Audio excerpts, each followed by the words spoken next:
Hi, this is Billie Beene here with Truth by Billie Beene News Flash. I have a subscribe button in the lower right corner of my screen.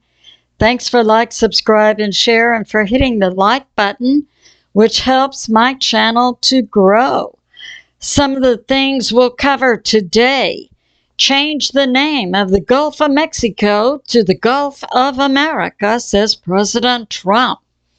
And the U.S. military and drones and fog, and President Trump's sons in Greenland and Panama. Some of my sources are God in the Bible, Patriot subscribers, CBN News, Hal Turner, Iceman, Fox 1, Pastor Paul Begley, and BPEARTHWATCH. Today's date is January 7, 2025, and the time in Texas, about 1 p.m. So let's get started. President Trump just gave a presser today and put out some new information.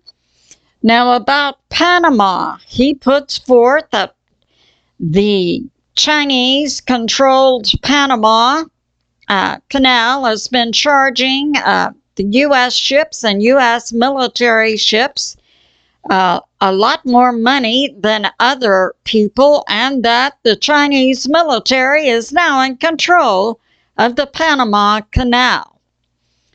And yet, the government of Panama asked the U.S. for $3 billion for repairs. President Trump, I believe, has much different objectives with Panama. And we have this, that Mexico is ran by dangerous cartels, and it's my information from other sources that the cartels are headed up by individuals with PhDs and master's degrees and are fully equipped with the top-of-the-line military equipment, including Gen 6 fighters from China, and have millions trained and recruited in military-type organizations, aided and abetted by the CCP military. That's in Mexico. And President Trump is going to announce changing the name of the Gulf of Mexico to the Gulf of America. And we say, bring it on, President Trump. And of course, a major consideration with regard to Mexico, Panama, Canada, is securing the borders of America.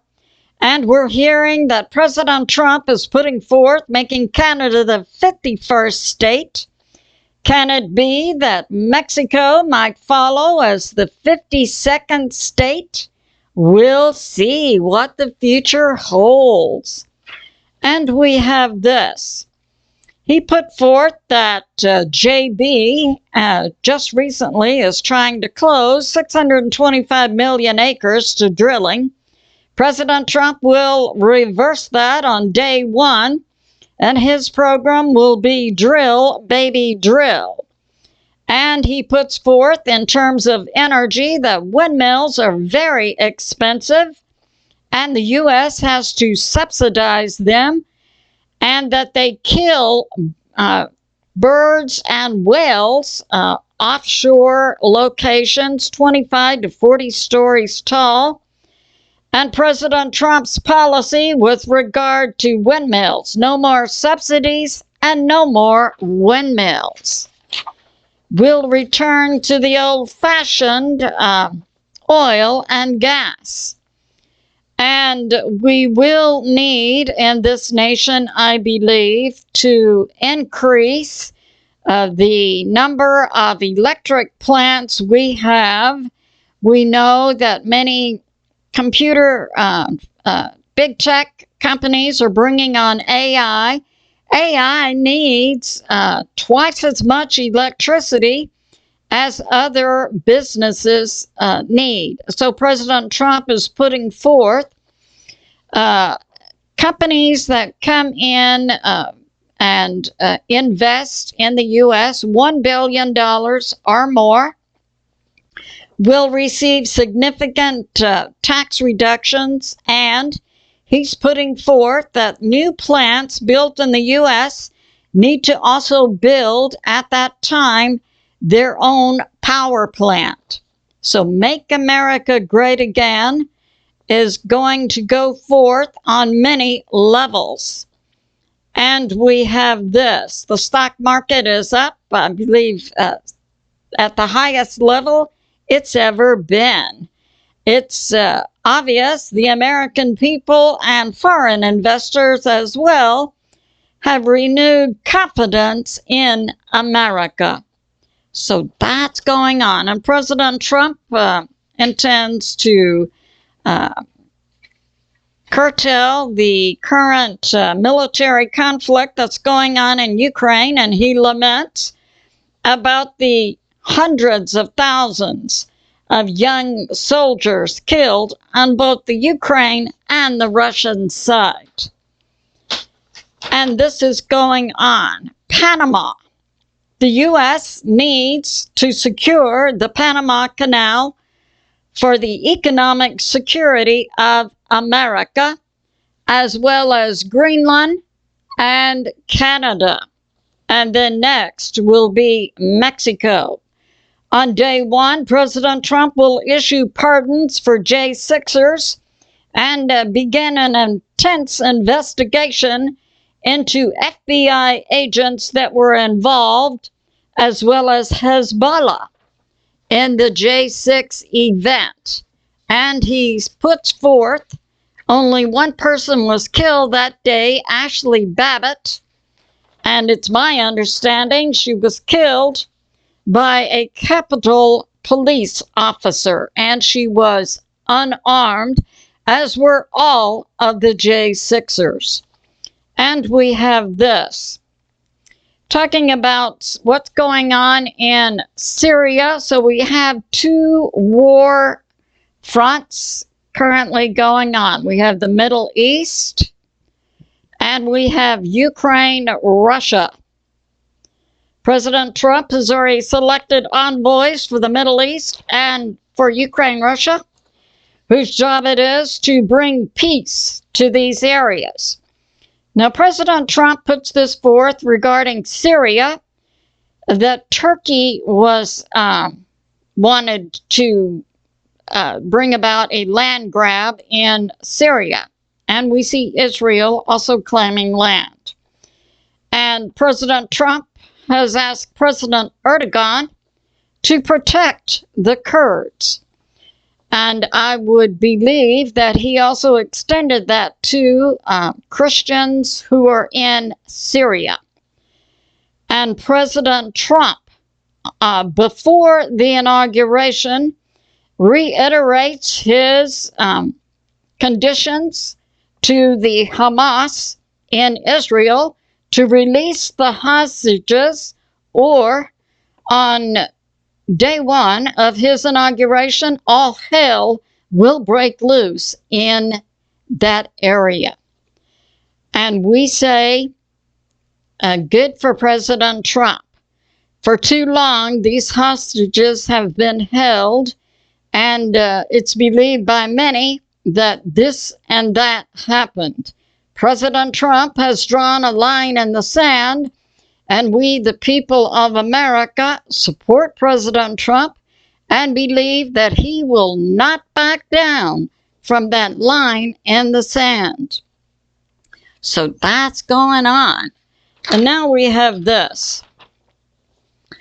Iceman, I have a video I'll link for you showing a drone operating over northwest U.S., a drone accompanied by 12 U.S. military fighters. We have to wonder what's going on here, and do we have deep state embedded in the U.S. military? Pastor Paul BEGLEY and BPEARTHWATCH have put out a show, Blood and Fog. I'll also link that for you. putting out that in the fog, we're seeing the drones release. And it's believed also JWTV is doing a good job on documenting particles that we see being released in the fog by the drones and UFOs. Now, Mike from around the world says the U.S. government has taken samples and analyzed them. Pastor Paul BEGLEY and BPEARTHWATCH are putting forth this new information about some past U.S. military testing of bioweapons on America. And two types of bacteria that were used. And this testing on American citizens goes back to the 1950s. I believe it was stopped by President Nixon, but involved two types of bacteria. One is Serratia bacteria, Marcinus, and the other one is Bacillus globogy. So these two bacteria are relatively, they're not, we would not classify them as a bio level 4.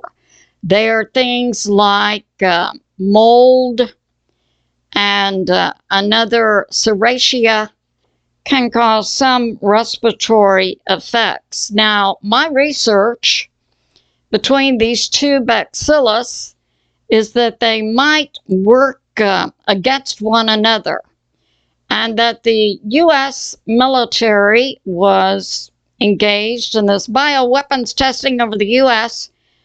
to by putting out a very weak, common, everyday type bacteria that was colored so that they could determine what was the spread. Now, I can see the U.S. military engaged in this type testing over America as a defense mechanism, because we know other major nations around the world have bioweapons. So it would be good to do some kind of testing over America so you could see what was the spread.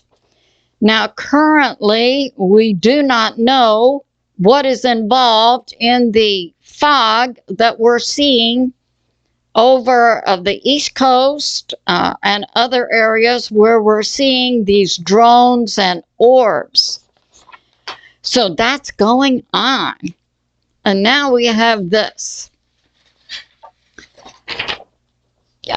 So we had recently a train, a bomb in Payette, Idaho. It turned out to be not much. I didn't believe the story put out, but in Payette, Idaho, an individual said he was just wanted to make a fireworks type package that he located near a train, but he was arrested and he wasn't even charged with a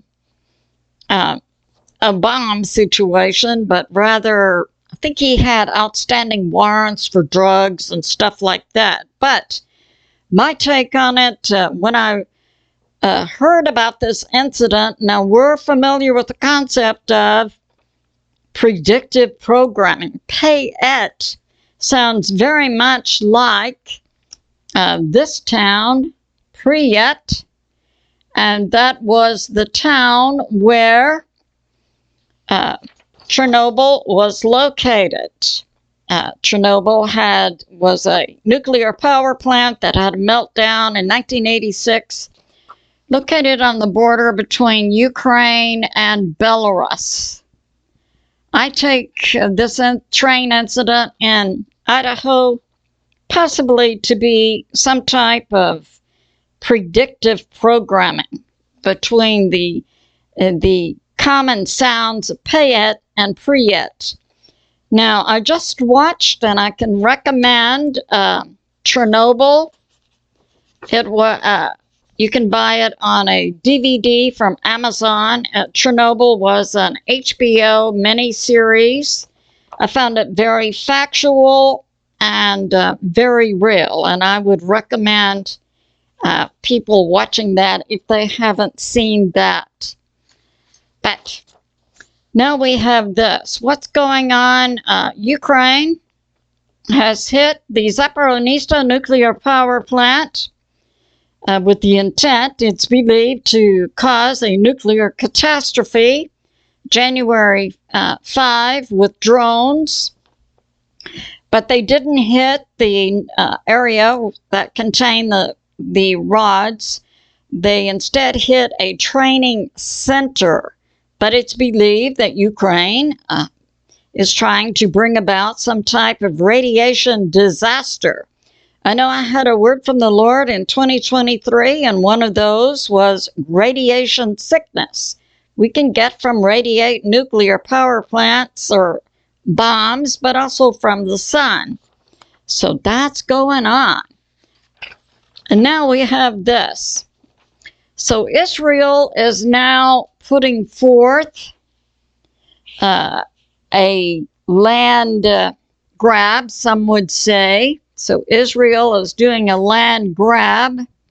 This is in the Middle East by putting 12 outposts, and they're going to put them in Lebanon and in Syria. They're putting 9.